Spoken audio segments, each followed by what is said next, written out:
2 సంవత్సరాల క్రితం భీమ్లా నాయక్ రిలీజ్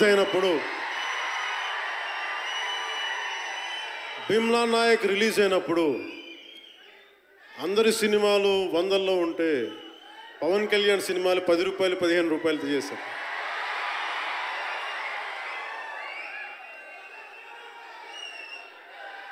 నేను ఒకటే చెప్పాను ఆ రోజున, మనల్ని ఎవడు రాపేది.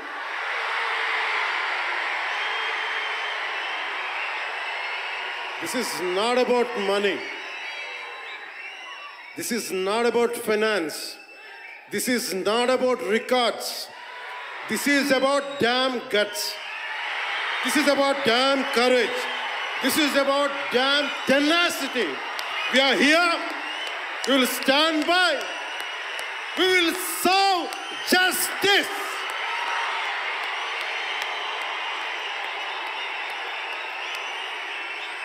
పవన్ కళ్యాణ్ ఎప్పుడు రికార్డుల కోసం ప్రయత్నం చేయాల. Reluctant actor. మా బ్రహ్మానందం గారు చెప్పినట్టుగా నేనేం కోరుకోలే, నేను ఒక యాక్టర్ అవ్వాలని కోరుకోలే, సగటు మనిషిగా బతుకుదామన్న ఒక్క ఆలోచన తప్ప నాలో ఏం లేదు. అలాంటిది నేను పొద్దున ప్రెస్ మీట్లో రతన్ గారి గురించి మాట్లాడాను. ఇప్పుడు మీకోసమే మాట్లాడతాను, నా అభిమానుల కోసం. ఈరోజు నేను ఇక్కడ నిల్చున్నాను, పడి లేచాను, పడుతూనే ఉన్నాను, లేస్తూనే ఉన్నాను. దానికి కారణం ఒకరే, మీరే.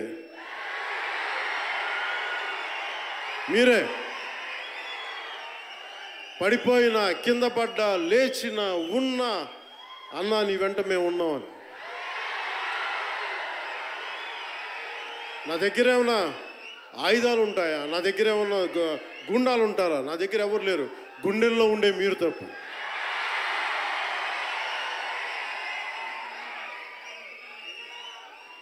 దాదాపు నేను 96లో నా మొదటి సినిమా అక్కడమ్మ ఇక్కడబ్బాయి. ఇది 2025 అంటే ఆల్మోస్ట్ 29 to 30 years. అంటే దాదాపు 29-30 సంవత్సరాలు నేను చిత్ర పరిశ్రమకు వచ్చి. ఎలా ఉంది అంటే నాకే తెలియదు, అలా కాలం అట్లా అయిపోయింది. కానీ కొంత వయసు పెరిగిందేమో కానీ గుండెల్లో చావు ఇంకా చావులకే బతికాం. ఇక్కడే సభలో సర్దార్ గబ్బర్ సింగ్ సినిమాకి మహబూబ్ నగర్ నుంచి వచ్చిన ఒక యువకుడి గురించి చెప్పాను, మన అభిమానుల్లో ఒకటి గురించి చెప్పాను. అన్నా నువ్వేమి ఇవ్వదు, ఒక హిట్ ఇవ్వన్నా చాలని. ఆ రోజు నేను భగవంతుని కోరుకున్నాను, నా అభిమానుల కోసం, నా కోసం కాదు కానీ ఒక హిట్ ఉంటే బాగుంటుంది అని కోరుకున్నాను. అది హరీష్ శంకర్ గబ్బర్ సింగ్ వల్ల తిరిగి వచ్చింది. కానీ ఈ సినిమా చాలా డిఫికల్ట్ టైమ్స్లో చేశాను. ఇది సినిమాల మీద టెక్నీషియన్గా నేను ఉండి ఒక నిమిషం సినిమాలు కష్టంగా ఉండి, ఒక సినిమా చేయడం ఎంత కష్టమో, సినిమా చేయడం చాలా చాలా కష్టం. నేను మీతో పంచుకోదలుచుకున్నాను ఈ రోజున. మీకు సంబంధించి నేను మొదటి సినిమా నుంచి ఇప్పుడు దాకా జానీ సినిమా నేను చేసినప్పుడు అది ఫెయిల్ అయితే, ఆ సినిమా ఫ్లాప్ అయితే ఎలా ఉంది అంటే ఆ రోజు నా పరిస్థితి, వరుసగా హిట్లు కొట్టి కూడా ఒక్క సినిమా ఫ్లాప్ అయితే అందరూ మీరు వదలలేదు. నేను మీ అంటే ధనం మూలం మిదం జగత్ అంటాను. అంటే అన్ని బంధాలు, కార్ల్ మార్క్స్ చెప్పిన అన్ని బంధాలు ఆర్థిక బంధాలని సినిమా పరిశ్రమలో మరింత బలంగా తెలుస్తాయి. నా రెమ్యునరేషన్ ఇచ్చేసాను అని నా దగ్గర అంతమించి డబ్బులు లేవు. కానీ ఆ రోజు నుంచి ఈ రోజు దాకా ఒకడైతే మార్పు జరిగింది. నేను చిత్ర పరిశ్రమ హిట్స్ ఫ్లాప్స్ ఇవన్నీ వదిలేసి నేను ఒకటే నమ్మాను, నా అభిమానులు నాకున్నారు, నన్ను ప్రేమించేవాళ్ళు ఉన్నారు. డబ్బుకి ఎప్పుడు నేను ప్రాధాన్యత ఇవ్వను. నేను ఇచ్చింది బంధాలకు ప్రాముఖ్యత ఇచ్చాను. మనిషి నుంచి మనిషి బంధం. నా గుండె నుంచి మీ గుండెకి 2 గుండెల దూరం అంతే. నేను ఏమి కోరుకోలే, చాలా కష్టాల్లో ఈ సినిమా చేశాం. పేరుంది, ప్రధానమంత్రి గారి దగ్గర నుంచి అందరు తెలుసు, కానీ దానివల్ల డబ్బులు రావు. మనకి డబ్బులు వచ్చే సినిమానే రావాలి. కానీ సినిమాని ఎలా చేస్తాం? మిమ్మల్ని రంజింపచేయాలి, మిమ్మల్ని ఆనందింపచేయాలి. మనకి ఖుషీ లాంటి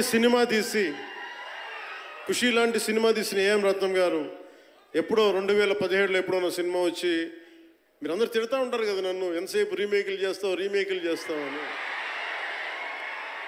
కరెక్ట్, ఏం చేయమంటారు చెప్పండి? మనకెవరు పెద్ద పెద్ద దర్శకులు లేరు. మన కింద నుంచి వచ్చిన వాళ్ళం. మనకి ఒక్క నిమిషం,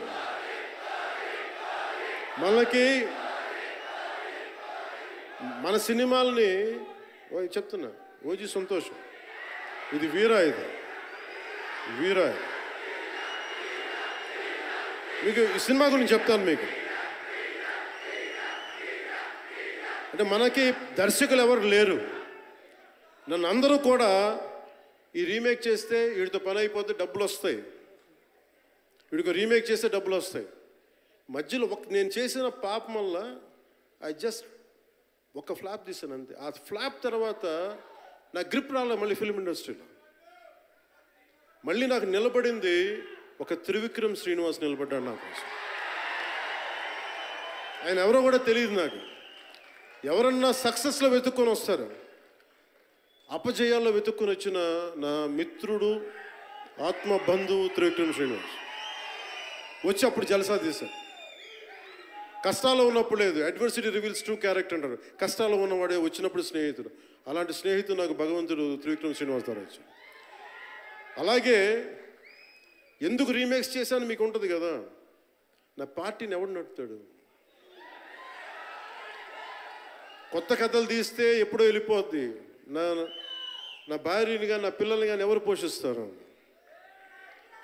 నేనే పోషించుకోవాలి, దానికి డబ్బులు కావాలి, పార్టీ నడపాలి. వీటన్నిటికీ రీమేక్ అనేది నాకు కొంచెం ఈజీ దారి. సొంత సినిమాలు కొత్త సినిమాలు చేయలేక కాదు, వేరే దారి లేక. నాకు దేశం పిచ్చి, సమాజ బాధ్యత పిచ్చి, సినిమా మీద ఉన్న కరెక్టే. నేనంటే మీకు పిచ్చి. అలాంటి నేను ఒక మంచి సినిమా రావాలని కోరుకుంటే అది ఏఎం రత్నం గారి ద్వారా వచ్చింది. కోరుకున్నాడు ఆయన, నీతోటి ఒక బలమైన సినిమా తీయాలని. ఏదో ఆయన కూడా ముందు రీమేక్ వచ్చారు, అవి అటు ఇటు తిరిగి యాక్చువల్గా క్రిష్ గారి వల్ల ఈ సినిమా వచ్చింది. ముందు జాగర్లమూడి క్రిష్ గారికి మనందరం ముందుగా కరతాళ ధ్వనుల ద్వారా చాలా బలంగా తెలియజేయాలి. ఆయన ఒరిజినల్ ఫౌండేషనల్ వర్క్ మీద ఇది ముందు. వ్యక్తిగత కారణాలు, కొన్ని ప్రొఫెషనల్ రీజన్స్ వల్ల మధ్యలో ఆయన వెళ్ళిపోవాల్సి వచ్చింది. ఈ సినిమాకి 2 కరోనా వచ్చినాయి, 2 కరోనా వేవ్స్ కొట్టినాయి. దాని మధ్యలో నలిగిపోయింది సినిమా. అలాంటి సమయంలో ఒక ఆస్కర్ విన్నర్ ఎక్కడో మనం ఆంధ్రప్రదేశ్లో చిన్న బడ్జెట్లో సినిమా తీస్తే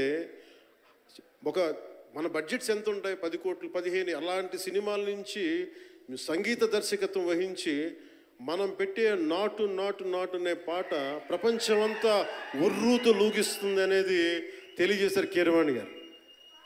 అలాంటి కీరవాణి గారు నేను ఈ సినిమాని ఎన్నిసార్లు చేసే పరిస్థితుల్లో నిజంగా ప్రతిసారి నాకు నిరుత్సాహం ఉండేది. నాకు తెలుస్తూ ఉంటుంది కదా, నిస్పృహ వచ్చినప్పుడల్లా ఆయన ఏదో ఒక ట్రైలర్ రిలీజ్ అయ్యేది, ఆయన మ్యూజిక్ చూస్తే మళ్ళీ ఒక ఉత్సాహం వచ్చేది, ఒక ప్రాణవాయువు నింపేది. సార్, ఈ సినిమాకి ఈ రోజున ఇంత బలంగా ఆత్మవిశ్వాసంతో ఉన్నామంటే you are the hero sir. You are the true hero sir for us. Without Kirwaniji's music, this is not Hari Hara Veera Mallu. ఈరోజు హరిహర వీరమల్ బలంగా ఉంది అంటే it's only the dedication and the kind of effort he has put into the film is truly commendable and truly admirable, sir. We are truly, truly grateful to you, sir. మధ్యలో వారి నాన్నగారిని కోల్పోయి ఆ సమయంలో కూడా మనస్ఫూర్తిగా ఆయనకి ఆ బ్యాక్గ్రౌండ్ స్కోర్ ఇచ్చినందుకు, సొంత తండ్రిని కోల్పోయి కూడా ఇచ్చినందుకు మరోమారు వారికి ప్రత్యేకంగా కీరవాణి గారి టీంకి, కీరవాణి గారి గాయకులకి, వారి రికార్డింగ్ టీంకి, వారి ఇంజనీరింగ్ డిపార్ట్మెంట్కి ప్రతి ఒక్కరికి నా హృదయపూర్వక ధన్యవాదాలు.